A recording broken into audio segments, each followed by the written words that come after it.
નમસ્કાર, money manager એટલે તમારા નાણાંના ચોક્કસ આયોજન માટે અપાતું માર્ગદર્શન અને હું જર્નાલ કંટી આપ સૌનું સ્વાગત કરું છું આજના મની મેનેજરમાં એક નવા ટોપિક સાથે।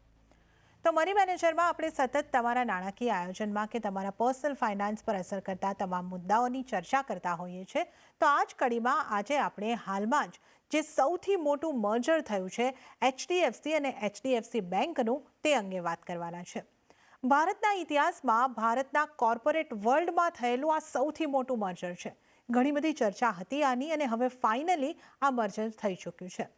એચડીએફસી બેંક વિશ્વની સૌથી મોટી બેંકોમાં ચોથા ક્રમે આવી છે અને હવે આ જે મોટું મર્જર છે એને લઈને જેના રોકાણકારો છે, જે એના લોન બોરોવર્સ છે, એ બધા ઉપર શું અસર થવાની છે એની એક મૂંઝવણ અહીંયા આગળથી બની રહી છે। તો આ મર્જરથી શું બદલાયું છે આ અંગે જ આજે આપણે ખાસ વિસ્તૃત ચર્ચા કરવાના છે અને આ ચર્ચામાં આપણી સાથે જોડાયા છે ટ્રાન્ઝેક્ટ કેપિટલના ડિરેક્ટર ઇન્વેસ્ટમેન્ટ કાર્તિક ઝવેરી। કાર્તિકજી, સ્વાગત છે આપનું સીએનબીસી બજાર પર। તો કાર્તિકજી, આ જે મેગા મર્જર છે, જ્યારથી જાહેરાત થઈ ત્યારથી ઘણી બધી ચર્ચાઓ હતી, આપણે સતત આપણી ચેનલ ઉપર પણ આ ચર્ચા કરતા રહ્યા છે। હવે ફાઇનલી આ મર્જર અહીંયા આગળથી થઈ ચૂક્યું છે, પરંતુ જે રીતે મેં જણાવ્યું કે જે એચડીએફસી લિમિટેડના ગ્રાહક છે એમને અમુક હજી થોડી મૂંઝવણો છે। તો સૌથી પહેલાં આપ અમને એ સમજાવો કે એચડીએફસી લિમિટેડના ગ્રાહકો છે, પછી એ લોન બોરોવર હોય કે ત્યાં આગળ ડિપોઝિટ જેમણે કરી હોય એ ડિપોઝિટર હોય, એમના માટે શું શું બદલાયું? યુ નો આમ જોવા જાઓ તો કંઈ પણ ખાસ બદલાયું નહીં હોય. કારણ કે તમે એ જ એચડીએફસીની બ્રાન્ચમાં જશો. ફક્ત એટલું હશે કે બહારનું જે હવે નેમ બોર્ડ હશે એ એચડીએફસી લિમિટેડની જગ્યાએ એચડીએફસી બેંક બની જશે. એટલે 90% ઓફ ધ કેસીસમાં એવું થશે કે પ્રિમાઇસીસ એને એ જ રહેશે. ઓફકોર્સ આ તો એચડીએફસી ફાઇનલી કન્ફર્મ કરશે, પણ મારું એવું માનવું છે કે એ લોકો એટલું બધું બ્રાન્ચ ક્લોઝર તો હમણાં નહીં કરે, એટલે તમારે બેંકમાં જવાની એ તકલીફ નહીં કરવી પડે. તમારે જ્યાં જતા હતા ત્યાં જ જશો તમે. બધું જ સેમ રહેશે. ઓપરેશન્સ, કસ્ટમર કેર જે સર્વિસ કરે છે, તમારું લોનનું મેનેજમેન્ટ થાય છે. એટલે મોટા ભાગે તમે તમારી જ બ્રાન્ચમાં વિઝિટ કરતા રહેશો એવું મારું માનવું છે અત્યારે તો। અને જ્યારે તમારું કંઈક અકાઉન્ટ એક બ્રાન્ચથી બીજી બ્રાન્ચમાં એવું કંઈ શિફ્ટ થાય કે પછી બે કંપનીના મર્જરથી બહુ જ નજદીકના એરિયામાં એચડીએફસીની જૂની એચડીએફસી લિમિટેડની પણ બ્રાન્ચ હોય ને એચડીએફસી બેંક પણ હોય, તો કદાચ કોસ્ટના અંગે એ લોકોને કોસ્ટ કટિંગના અંગે કદાચ કોક વાર એ લોકો મર્જ કરી શકે। પણ એ જ્યારે થશે ત્યારે નેચરલી તમને જણાવવામાં આવશે। બીજું જે છે તે કે તમારું જે ડાયરેક્ટ ડેબિટ થઈ રહ્યું છે, તમારી જે ઈએમઆઈસ છે, તમારા ડિસબર્સમેન્ટ છે, એ તો બધું એની જાતે જ એઝ અ પ્રોસેસ ચાલશે। એચડીએફસીના પ્રોસેસીસ તો પ્રોસેસીસ માટે તો એમને અવોર્ડ્સ મળે છે, એટલે પ્રોસેસ તો સારામાં સારા છે, એટલે તમારે એની કોઈ ચિંતા કરવાની જરૂરત નથી। ફરક એ પડશે કે ત્યારે આગળ જતા તમારી જે હોમ લોન રેટ્સ હતી કે જે કારણ કે એચડીએફસી લિમિટેડ એક એનબીએફસી હતી અને હવે તમે બેંકમાં આવશો, એટલે એમાં તમારું જે લિંકેજ હશે કે જે તમારો હોમ લોનનું જે વ્યાજ દર હોય એનું જે લિંકિંગ હતું એ પ્રાઇમ લેન્ડિંગ રેટની જગ્યાએ બેંકના એક્સટર્નલ બોરોઈંગ રેટ સાથે લિંકેજ થવાશે। એટલે એટલો ફરક પડશે, તમારું બેન્ચમાર્ક ચેન્જ થઈ જશે। પણ તરતમાં એની પણ ઇફેક્ટ નહીં આવે। આગળ જતા જેમ જેમ રિવિઝન થશે લોનના વ્યાજ દરોમાં, ત્યારે તમને એ રેટ પર ફરક પડશે। સી એઝ અ ડિપોઝિટર તમને સેમ જ ઇન્ટરેસ્ટ મળશે। તમને પ્રોમિસ કરવામાં આવ્યું છે કે તમારી ડિપોઝિટ લીધી છે, એટલે જે પ્રોમિસ લીધું છે એ તો ડિલિવરી કરશે જ એ લોકો। ટેક્સ ડિડક્શન જે તમે જોશો હવે, તમારું જે ઇન્કમ ટેક્સ રિટર્ન તમે ફાઇલ કરશો ત્યારે જે ટેક્સ ડિડક્શનની જે એક કોલમ આવે છે ત્યાં એ વિગતમાં તમે જોશો કે હવે એચડીએફસી બેંક તમારું ટેક્સ ડિડક્શન કરે છે। એટલે એમાં કઈ રેટમાં પણ કઈ ફેરફાર નહીં પડે, તમારી જિંદગી એમને એમ જ ચાલતી રહેશે। બધા કસ્ટમર્સ, ડિપોઝિટર્સ માટે there is no fundamental change. આ એક બે વસ્તુ જે મેં કીધી, ઇન્ટરેસ્ટ રેટમાં ચેન્જ થશે, ટેક્સ ડિડક્શનનું ટીડીએસ એક બીજી એન્ટિટી એટલે એચડીએફસી બેંક ડિડક્ટ કરશે। ઓકે, તો જો તમે એચડીએફસી લિમિટેડની અંદરથી કોઈ લોન લીધી છે અથવા તો તમે ત્યાં આગળ તમારા પૈસા ડિપોઝિટ કર્યા છે, તો તમારે માટે શું બદલાવ થવાનો છે એ આપણે અહીં આગળથી સમજ્યો છે। તો જે રીતે કાર્તિકજી આપણને સમજાવ્યું કે આમ જોવા જઈએ તો કોઈ મોટો ફેરફાર નથી, જે રીતે તમારા કામકાજ થતા હતા એ જ રીતે ચાલવાના છે।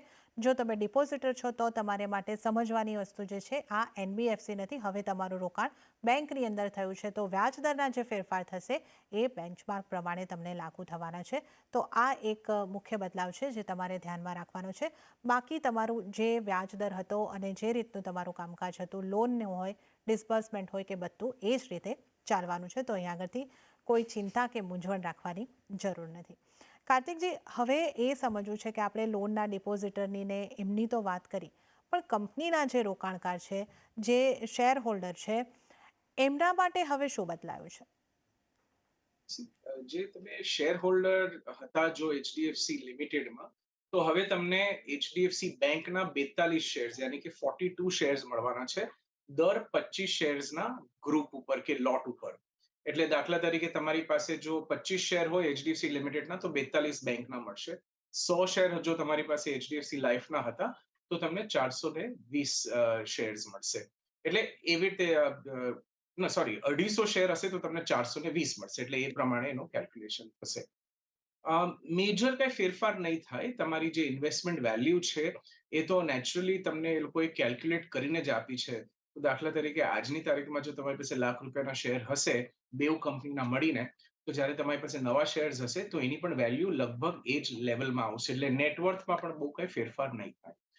પણ એક અગત્યની વસ્તુ એ છે કે દાખલા તરીકે તમે કોઈ મ્યુચ્યુઅલ ફંડમાં ઇન્વેસ્ટ કરેલું છે, તમે ઇન્ડેક્સ ફંડમાં ઇન્વેસ્ટ કર્યું હશે, તમે કેટલી એવી બીજી જગ્યાઓ પર ઇન્વેસ્ટ કર્યું હશે કે જ્યાં તમારું ઇન્વેસ્ટમેન્ટ એટલે એ ફંડ મેનેજરે તમારું ઇન્વેસ્ટમેન્ટ બેવ એચડીએફસી બેંક અને એચડીએફસી લિમિટેડમાં કર્યું હશે. એવી પરિસ્થિતિમાં કદાચ એ લોકો થોડું રિડક્શન કરે. એટલે આજની તારીખમાં એક ઇન્ડેક્સ ફંડની વાત કરવામાં બહુ સહેલું છે સમજવા માટે કે આ બેવ કંપનીઝનું ટોટલ મળીને લગભગ 14.5% જેટલું ઇન્ડેક્સમાં વજન થઈ જાય, વેટ આવી જાય છે. એટલે જો ત્યારે એ લોકોને ઇન્ડેક્સ મેનેજમેન્ટ કરવા માટે અને નિફ્ટી 50 નું એક્ઝેક્ટલી મેચ કરવું હોય તો આટલું જ રાખશે, પણ પછી એ લોકોના પોર્ટફોલિયોમાં કદાચ એ લોકોને એક કંપનીમાં બહુ બધું એક્સપોઝર થઈ જાય, તો એ લોકોને કદાચ થોડું એક્સપોઝર ઓછું કરવું પડે. એટલે મ્યુચ્યુઅલ ફંડ છે, પીએમએસ છે, બીજા ઇન્સ્ટિટ્યુશન્સ છે, મને એવું લાગે છે કે આપણે એઝ એન ઇન્ડિવિજ્યુઅલ પણ એવું થશે, રાઈટ, કે એક કંપનીમાં મારા ઘણા બધા પૈસાનું એક્સપોઝર થઈ ગયું છે, મારા પોર્ટફોલિયોના 2% કે 5% કે 10% પૈસા એચડીએફસીમાં આવી ગયા, તો મને પણ એવું લાગે કે હું થોડું આનું રિડક્શન કરું, થોડું મારું એક્સપોઝર ઓછું કરું અને કોઈ બીજી કંપનીનું, કારણ કે હવે તો માત્ર એક જ કંપની થઈ ગઈ છે. એટલે કદાચ આને કારણે આપણે થોડીક સપ્લાય એટલે થોડુંક આમાં સેલ જોઈ શકીએ એચડીએફસીના શેર્સમાં, એવું મારું માનવું છે. ઓકે, તો આ જે રોકાણકારો છે, શેર હોલ્ડર્સ છે, એમના માટેની આપણે વાત કરી છે કે એમને માટે શું પરિસ્થિતિ બદલાવાની છે અને શું થતું લાગી શકે છે આપણને, તો આ એક કંપનીની અંદર એક્સપોઝર વધી જવાથી કદાચ અહીંયાથી રિડમ્શન થઈ શકે છે.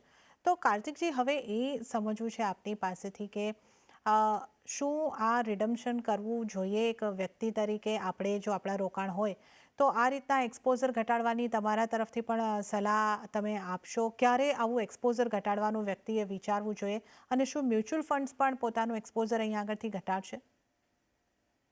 હું તમારા સેકન્ડ ક્વેશ્ચનનો જવાબ પહેલા આપું. મ્યુચ્યુઅલ ફંડ ડેફિનેટલી આનો પર્સેન્ટેજ ઘટાડશે એવું મારું માનવું છે. કારણ કે શું થઈ જાય કે જે પણ ફંડમાં બેવ કંપનીઓ હતી, તો બેવ કંપનીઓ અલગ અલગ ઉદ્દેશ્યથી એ લોકો ઇન્વેસ્ટમેન્ટ કરેલું. બેંકમાં as a banking company investment કરેલું અને એચડીએફસી લિમિટેડમાં as a housing finance company investment કરેલું, એટલે હાઉસિંગ ક્ષેત્રમાં ઇન્વેસ્ટમેન્ટ કરેલું. હવે શું થશે કે એક જ બેંક થઈ ગઈ, એક જ એન્ટિટી થઈ ગઈ, એટલે નેચરલી એનું પર્સેન્ટેજ એક્સપોઝર વધી જશે કે એલોકેશન વધી જશે. તો મારા હિસાબે એ લોકો તરત એમાંથી થોડું ઘણું રિડક્શન કરશે. શું તમારે આ કરવું જોઈએ? જો તરતમાં તો કરવાની જરૂરત નથી, એટલે ઇમિડિયેટલી સેલ આઉટ કરવાની જરૂરત નથી, પણ over a period of time આપણે પણ એવું લાગશે કે આમાંથી થોડું ઓછું કરો અને આગળ જતા શેરનો પ્રાઇસ કેવી રીતે ચાલે છે, કઈ રીતે આગળના અનાઉન્સમેન્ટ અને ન્યૂઝ આવે છે, આપણે એ બધું પહેલા જોવું પડશે. પણ એક અલગ રીતે આનું જો એનાલિસિસ કરીએ તો આપણે વેલ્થ ક્રિએશનના પોઈન્ટ ઓફ વ્યૂથી આની વાત કરીએ કે એચડીએફસી બેંકમાં છેલ્લા 20 વર્ષમાં જો આપણે ઇન્વેસ્ટમેન્ટ કર્યું હોત, તો લગભગ ₹26 ભાવ, અત્યારે 1600 જેટલો ભાવ થઈ ગયો, એટલે આશરે તમને 23% રિટર્ન મળ્યું છે. અને એ જ રીતે એચડીએફસી લિમિટેડમાં પણ 20 વર્ષનું એનાલિસિસ કરીએ તો એમાં પણ આપણે દેખાય છે કે લગભગ 19%નું કમ્પાઉન્ડિંગ રિટર્ન મળ્યું 20 વર્ષના હોલ્ડિંગમાં, ₹82 થી ₹27 જે ભાવે એનું ટ્રેડિંગ બંધ થયું ત્યાં. પણ એ જ વસ્તુને હું જો 10 વર્ષના ટાઈમ ગાળામાં જોઉં છું, તો એચડીએફસી બેંકનું મને કમ્પાઉન્ડિંગ 18% આવ્યું અને એચડીએફસી લિમિટેડનું કમ્પાઉન્ડિંગ ઓછું થઈને 13% ઉપર આવ્યું. એટલે આમ જોવા જાઓ તો તમે જે 13% કમ્પાઉન્ડિંગ વાળી કંપનીમાં હતા, એમાંથી હવે તમે 19% વાળી કમ્પાઉન્ડિંગ કંપનીમાં જવાની શક્યતા ધરાવો છો. અને આ બધા જે કમ્પાઉન્ડિંગના રેટ જે ઓછા થયા છે છેલ્લા દશકમાં, એનું કારણ પણ એ છે કે કોમ્પિટિશન વધી ગયું, નવી ઇનોવેશન થઈ ગઈ, નવી ઘણી બધી કંપનીઓ આ જ ક્ષેત્રમાં આવી ગઈ, કોમ્પિટિશન વધી ગયું. એચડીએફસી લિમિટેડનો એક બહુ સરસ જમાનો હતો 1980 અને 90ના. તો એ ગોલ્ડન પીરિયડ હતો, કારણ કે લગભગ એ જ એક હાઉસિંગ ફાઇનાન્સ કંપની હતી. પણ આગળ જતા, સમય જતા ઘણી બધી બીજી કંપનીઝ આવી ગઈ છે. એટલે હવે આ કંપનીઝ આવી ગઈ છે, ઊંધું પણ થઈ શકે કે એચડીએફસી કાલ ઉઠીને કોઈ બહુ મોટું નવું ઇનોવેશન કરી શકે. એક ખાસ કરીને બહુ પોપ્યુલર હોમ લોનનો પ્રોડક્ટ છે કે જે બેંકો આપી શકતી હતી, પણ એચડીએફસી પાસેથી આ પ્રોડક્ટ નહોતો મળતો. અને પ્રોડક્ટમાં જ્યાં તમે તમારી પાસે જે સેવિંગ્સ અકાઉન્ટનું જે બેલેન્સ હોય એને પણ એક દિવસ માટેનું પ્રિન્સિપલ ગણાતું હતું ને તમારું વ્યાજ ઓછું થતું. જો એચડીએફસી પણ એવા ઇન્ટરેસ્ટિંગ પ્રોડક્ટ્સ લઈને આવે, તો કદાચ એચડીએફસી નું પાછું માર્કેટ શેર વધી જાય અને આવું મર્જર થતા કદાચ એની તાકાત 3 ગણી થઈ જાય. એટલે એવી પણ વસ્તુ છે. એટલે મારી સલાહ એ છે કે તમે એકદમ તરતમાં એઝ એન ઇન્ડિવિજ્યુઅલ આપણે રિએક્ટ કરવાની જરૂરત નથી. પેલા ઇન્સ્ટિટ્યુશન્સ તો રિએક્ટ કરશે જ, કારણ કે એ લોકો તો જેમ એ લોકોનો ક્વાર્ટર પૂરું થશે અને એ લોકોનો પોર્ટફોલિયો રીબેલેન્સિંગ કરવાનો ટાઈમ આવશે કે જ્યારે પણ એ લોકો રીબેલેન્સિંગ કરશે, ત્યારે એ લોકો નેચરલી એ લોકોનું થોડું એલોકેશનમાં ફેરફાર તો કરશે જ. પણ આપણે તરત રિએક્શન કરવાની જરૂરત નથી. થોડોક સમય ખમી જાઓ, ઉભા રહી જાઓ, થોડા ન્યૂઝ જોઈ લો, સમજી લો શું થાય છે, એની ઇમ્પેક્ટ શું થશે કદાચ 6 મહિનામાં ખબર પડશે. અને પછી આપણે ડિસાઈડ કરશું કે શું લેવું છે. અને અત્યારે જે સપ્લાય આવશે ને, એટલે થોડુંક જો આમાં થોડીક વેચાણ આવે એચડીએફસી બેંકમાં, તો બહુ નર્વસ ના થવું, કારણ કે તમે બહુ એક મજબૂત બેંકમાં છો. દુનિયાની આજે ચોથી સૌથી મોટી બેંકમાં તમારું ઇન્વેસ્ટમેન્ટ છે, એટલે બહુ નર્વસ ના થવું. ઓકે, તો અહીંયા આગળથી તમારે માટે જે સલાહ બની રહી છે કે તમારે તાત્કાલિક ધોરણે કોઈક અહીંયા આગળથી એક્સપોઝર ઘટાડવાની કે સેલિંગ કરવાની કે એવી કોઈ જરૂર અત્યારે નથી લાગતી. થોડી ધીરજ રાખો, અહીંયા આગળ પેશન્સ રાખો. અત્યારે તમે બન્યા રહો, 6-1 મહિનાનો સમય આપો. સૌથી પહેલાં ઇન્સ્ટિટ્યુશન અહીંયા આગળથી એમને જે કરવું હશે એ પગલાં લેશે. આપણે પણ આગળની સ્થિતિને જોતા રહીશું અને ત્યારબાદ આપણે એક પગલાં કંઈક લેવાની જરૂર છે કે નહીં એના પર વિચારશું. પરંતુ આપણે એક સારી બ્લ્યુચિપ કંપનીની અંદર આપણા રોકાણ છે, તો તમારે મોટી ચિંતા કરવાની અહીંયા આગળથી કોઈ ખાસ જરૂર લાગતી નથી. કાર્તિકજી, હવે અહીંયા આગળથી એ પણ એક સવાલ તમારી પાસેથી સમજવો છે કે શું વેલ્યુ અનલોકિંગ થઈ શકે? શું લોકોએ બાયબેક કરવા અંગે વિચારવું જોઈએ? ઘણી બધી વાર એવું થતું હોય છે કે આવી રીતે મેગા મર્જર થાય ને એ કારણે કે ઇવન ડીમર્જર થતા હોય ને, ત્યારે લોકોને એમ લાગે કે વેલ્યુ થોડી વધારે મળશે, આપણે તરતમાં ખરીદીએ એટલે એમાંથી કંઈક પોઝિટિવ બેનિફિટ બનશે.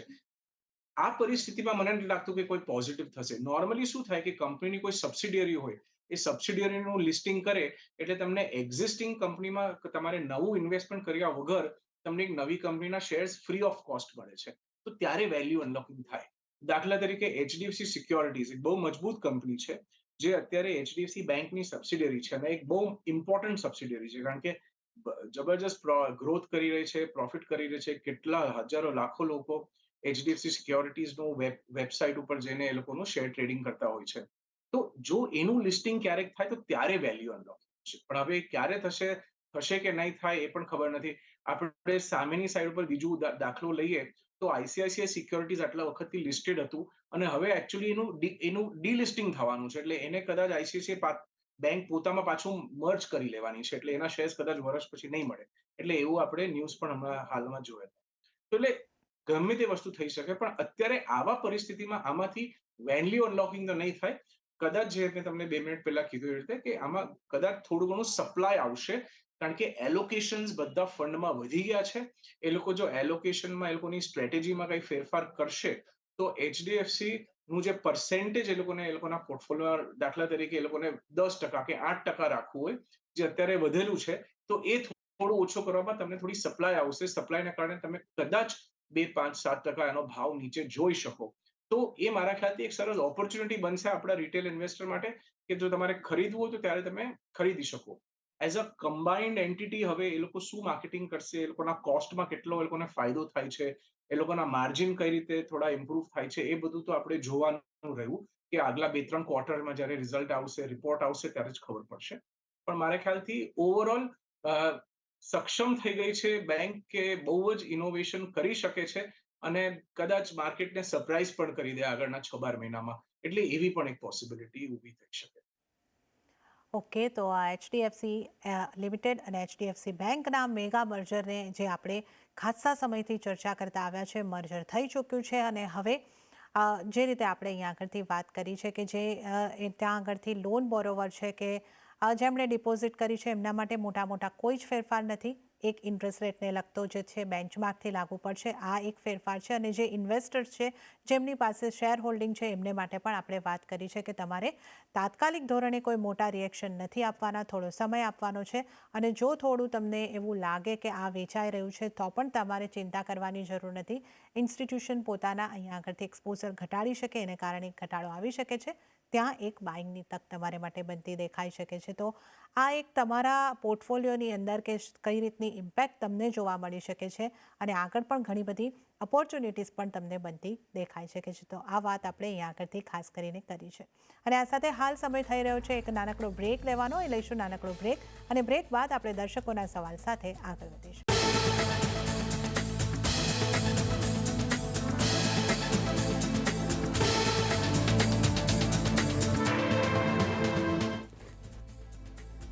વિરામ બાદ મની મેનેજરમાં આપનું ફરી એક વખત સ્વાગત છે. અને આજે ચર્ચામાં આપણી સાથે કાર્તિક ઝવેરી જોડાયેલા છે. તો હવે આપણે દર્શકોના સવાલ લઈશું. કાર્તિકભાઈ, પહેલો સવાલ જે આવ્યો છે મુકેશભાઈ દેહનિયાનો આવ્યો છે. એમણે પૂછ્યું છે કે મારે ₹2 લાખનું રોકાણ કરવું છે, ક્યાં કરી શકાય આ રોકાણ? એને માટેના વિકલ્પો માટે આપણી પાસે સલાહ માંગી છે. જી કાર્તિકભાઈ. તો આપણે માનીને ચાલીએ કે એમને સારામાં સારો ગ્રોથ જોઈએ છે એમના ઇન્વેસ્ટમેન્ટ માટે, તો નેચરલી સારામાં સારી જગ્યા છે ઇક્વિટી માર્કેટ. કઈ રીતે એમાં ઇન્વેસ્ટમેન્ટ કરશે? સ્ટેન્ડર્ડ ઓપરેટિંગ પ્રોસિજર જે છે આપણો, કે એમાં ડેટમાં પહેલા ઇન્વેસ્ટમેન્ટ કરે અને એસટીપી ના માધ્યમથી આગળના 6 મહિના સુધી એમના પૂરા પૈસા એક્સપોઝ કરી દે ઇક્વિટી માર્કેટમાં. કઈ જાતના ફંડ લઈ શકે? ઓબ્વિયસલી એ થોડા જોઈએ તો ફ્લેક્સી કેપ એક જ ફંડ લઈ લો તો ફૂલ ફ્રીડમ હશે ફંડ મેનેજરને, તો સરસ રીતે એમનું ઇન્વેસ્ટમેન્ટ મેનેજ થઈ શકે. નહીં તો એઝ યુઝ્યુઅલ લગભગ 30% પૈસા એમના 30 થી 40% પૈસા એમના લાર્જ કેપમાં રાખે અને બાકીના 30% મિડ કેપ અને બાકીના 30% સ્મોલ કેપમાં. એટલે એ પ્રમાણે એમનો એક પોર્ટફોલિયો બનાવી લે. અને જો સેફ રહેવું હોય તો નેચરલી ફિક્સ ડિપોઝિટમાં જ કરી નાખે, કે આજની તારીખમાં પણ થોડાક સારા વ્યાજ દરો છે, તો વ્યાજ દરો નીચે જાય એની પહેલા એમને એ એડવાન્ટેજ લઈ શકાય છે. એટલે જો એમને 7-8% શોર્ટ ટર્મ ઇન્વેસ્ટમેન્ટ હોય તો એમાં કરી. ઓકે, તો અહીંયા આગળથી મુકેશભાઈ માટે આ તમામ રોકાણના વિકલ્પો છે જેની આપણે વાત કરી છે. તો તમારી પાસે સમયગાળો કેટલો છે એ પ્રમાણે તમારે રોકાણનો નિર્ણય લેવાનો રહેશે. અને મુકેશભાઈની સાથે સાથે તમામ દર્શકોને પણ જણાવી દઈએ કે જ્યારે સવાલ મોકલો છો ત્યારે તમારો જે નાણાકીય ધ્યેય છે તે અને તમારો સમયગાળો કેટલો છે એ જણાવશો તો તમને સલાહ આપવામાં અમને સારી મદદ થઈ શકે અને તમને પણ યોગ્ય સલાહ મળશે. ત્યારે જ આગળનો સવાલ આપણે અહીંયા આગળથી લઈએ, જે આવ્યો છે જીત ઓદેદરાનો. એમણે કહ્યું છે કે એમને શ્રીરામ ફાઇનાન્સની અંદર ₹8 લાખ એફડી કરવી છે. અહીંયા આગળ કેટલું જોખમ રહેલું છે? સૌથી પહેલી વસ્તુ છે કે આ તમે જે એફડી કરો છો, understand this is a corporate deposit, એટલે તમે કંપનીમાં એફડી કરી રહ્યા છો. તો કંપનીમાં એફડી કરવાનો બેસિક રૂલ્સ શું હોય કે તમારે એટલીસ્ટ એનું રેટિંગ AA+ હોય તો તમને એટલો વિશ્વાસ થાય કે આ કંપની AA કે ટ્રિપલ એ નું રેટિંગ છે, તો તમારા વ્યાજ બરાબર સમયસર આપશે અને પ્રિન્સિપલ પણ તમારું સમયસર મેચ્યોરિટી ના આવતા તમને પ્રિન્સિપલ પાછું મળી જશે. એટલે આ તો એનો બેસિક રૂલ થયો. હવે સ્પેસિફિકલી શ્રીરામ ફાઇનાન્સની વાત કરીએ તો શ્રીરામ આજે 50 વર્ષ જૂની કંપની થઈ ગઈ. અને કોઈ પણ કંપનીમાં આપણે જ્યારે ડિપોઝિટ કરતા હોઈએ છીએ ત્યારે નોર્મલી આપણે જોતા હોઈએ કે કંપની સારી છે, આટલા વર્ષોથી ઓપરેશન કરે છે, એનું કામકાજ ચોખ્ખું છે, એનું બિઝનેસ મોડલ વ્યવસ્થિત છે ને સારું છે. હવે ખાસ કરીને શ્રીરામની વાત કરીએ તો એ લોકો લગભગ મેજોરિટી ટ્રક ફાઇનાન્સમાં ઇન્વેસ્ટિંગ કરતા હોય છે તમારા ડિપોઝિટના પૈસા. એટલે ત્યાં એ લોકો કમર્શિયલ વ્હીકલ્સના લોન્સ વગેરે માટે આપતા હોય છે, બીજી પણ અન્ય વસ્તુઓ માટે લોન્સ આપતા હોય છે. લોન કનેક્શન ઓકે છે, એનપીએ ઓછું છે. એટલે મારા ખ્યાલથી શ્રીરામનું જે ટ્રેક રેકોર્ડ છે એના હિસાબે તમે એમાં જરૂરથી ઇન્વેસ્ટમેન્ટ કરી શકો છો, વાંધો નથી. પણ સમજવાનું તમે, કારણ કે એનું જોખમ પૂછ્યું છે, તો જોખમ એ જ છે કે કોર્પોરેટ ડિપોઝિટ છે, કાલ ઉઠીને કોઈક બહુ મોટો ફ્રોડ થઈ જાય કે કોઈક એવી અચાનક કંઈક એવી બહુ મોટું ન્યૂઝ આવે, દાખલા તરીકે જેમ સત્યમનું થયેલું, એટલે હજારો કંપનીમાંથી એક સત્યમનો એક ફ્રોડ બહાર આવેલો, તો ત્યારે લોકોને એના શેર ભાવમાં નુકસાન થયેલું. એટલે એકાદ વાર કોઈક વાર આવું થઈ શકે. એટલે આ એનું જોખમ છે કે કંપનીની ફિક્સ ડિપોઝિટ છે તો તમારી પાસે કોઈ બીજો રસ્તો નથી કે જ્યારે કંપનીનું વાઇન્ડ અપ થાય ત્યારે તમારી કંપની પાસે જેટલા પૈસા હોય એ પ્રમાણે એ સિક્વન્સમાં તમારો જ્યારે વારો આવે ત્યારે તમને એનું પેમેન્ટ થાય. પણ અધરવાઇઝ કારણ કે એનો ટ્રેક રેકોર્ડ બહુ સારો છે તો તમે જરૂરથી એને કન્સિડર કરી શકો છો. જો વધારે તમને પૈસાની સેફટીની ચિંતા હોય તો ડેટ ફંડમાં ઇન્વેસ્ટમેન્ટ કરો. તમને 1-2% કદાચ ઓછા મળશે શ્રીરામથી, પણ તમને ખબર છે કે એ પૈસા બધા તમારા ટ્રસ્ટમાં છે. અલગ અલગ કંપનીઓમાં ગવર્મેન્ટ બોન્ડ્સ, કોર્પોરેટ ડિપોઝિટ્સ બધી બાજુ તમારા પૈસા ડિસ્ટ્રીબ્યુટ થયેલા છે. ડેટ ફંડમાં તમારા ફાઇનાન્શિયલ એડવાઇઝર સાથે વાત કરી સલાહ લો તો એમાં પણ તમે રાખી શકો છો. એટલે તમને જો બહુ જ ડર લાગતો હોય તો, પણ અધરવાઇઝ શ્રીરામ જેટલું આપણે 50 વર્ષનો ઇતિહાસ જોયો છે એ પ્રમાણે તો સરસ છે અને તમે કરી શકો છો. લાખો ઇન્વેસ્ટર્સ એમાં પૈસા લગાડે છે અને સરસ રિટર્ન પણ મળે છે. ઓકે. જી, તો અહીંયા આગળથી તમારે માટે સલાહ છે કે તમે અહીંયા આગળથી આ રોકાણ જો કરવું હોય શ્રીરામ ફાઇનાન્સની અંદર તો તમે કરી શકો છો. હવે આપણે આગળનો પ્રશ્ન લઈ લઈએ. પિનક ત્રિવેદીનો છે. એમણે લખ્યું છે કે આ સમસ્યા એમની એવી છે, કાર્તિકભાઈ, કે આ તો લગભગ મોટાભાગના લોકોને હશે. એમણે લખ્યું છે કે મારી બચત નથી થતી અને હું કઈ રીતે મેનેજ કરી શકું. આ એકચ્યુઅલી બહુ જ મહત્વનો સવાલ છે જર્જરભાઈ, કારણ કે આ મેજોરિટી લોકોનો ઇશ્યુ છે કે જેમ પૈસા વધતા જાય છે, જેમ ઇન્કમ વધતી જાય છે, એમ ખર્ચાઓ પણ એટલી જ સ્પીડથી વધી જાય છે. કદાચ એ લોકોની સ્પીડ, ખર્ચા કરવાની સ્પીડ વધી જતી હોય છે.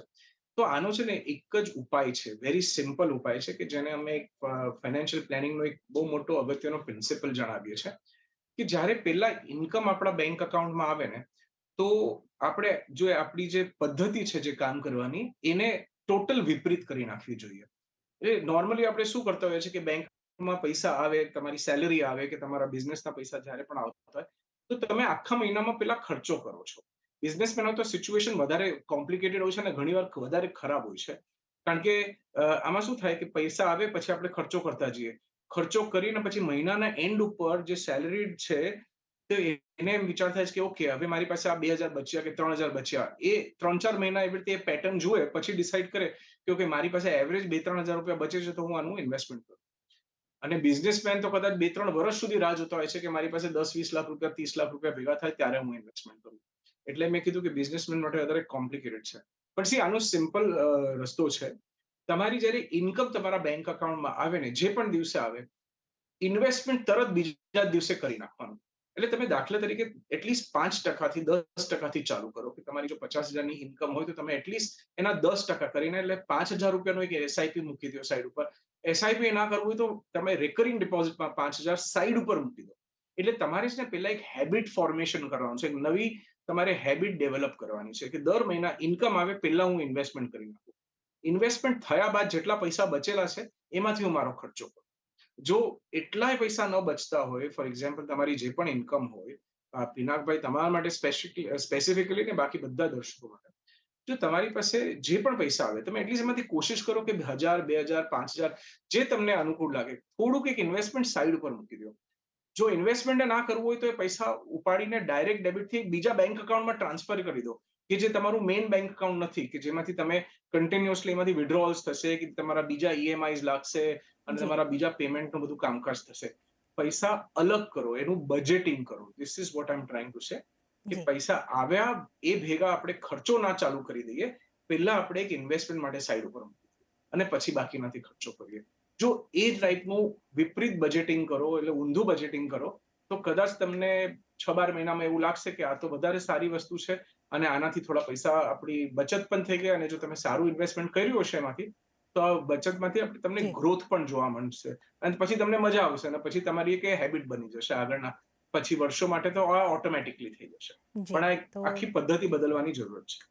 જી, તો પિનકભાઈની સાથે સાથે બધાને માટે જે સલાહ છે કે આવક થાય છે ત્યારે પહેલાં તમે રોકાણ કરો, ત્યારબાદ ખર્ચો કરો, અને આ એક આપણા નાણાકીય આયોજનનો એક મોટો સિદ્ધાંત પણ છે, એને તમે ફોલો કરો, ચોક્કસથી તમને ફાયદો થશે. ત્યારે જ કાર્તિકભાઈ, આપનો ખૂબ ખૂબ આભાર. આપ અમારી સાથે જોડાયા, એક મહત્ત્વના ટોપિક ઉપર આપણે ચર્ચા કરી અને સાથે સાથે જ અમે દર્શકોના સવાલના પણ જવાબ લીધા. આપનો ખૂબ ખૂબ આભાર. ત્યારે જ દર્શકો આ એપિસોડની અંદર તો હાલ પૂરતું આટલું જ, પરંતુ આ એપિસોડમાંથી આપની પાસેથી રજા લેતા પહેલાં આપને ફરી એક વખત યાદ કરાવી દઉં કે પર્સનલ ફાઇનાન્સને લગતા તમારા કોઈ પણ સવાલ હોય તો અમને મોકલો. તમારું નામ, શહેર, ઉંમર સાથે ઈમેલ કરો money@nw18.com પર. ફેસબુક પર પણ લખો અમને facebook.com/CNBC બજાર પર, અને તમે ટ્વીટ પણ કરી શકો છો twitter.com/CNBC બજાર પર. વોટ્સઅપ કરવો હોય તો 7506660000.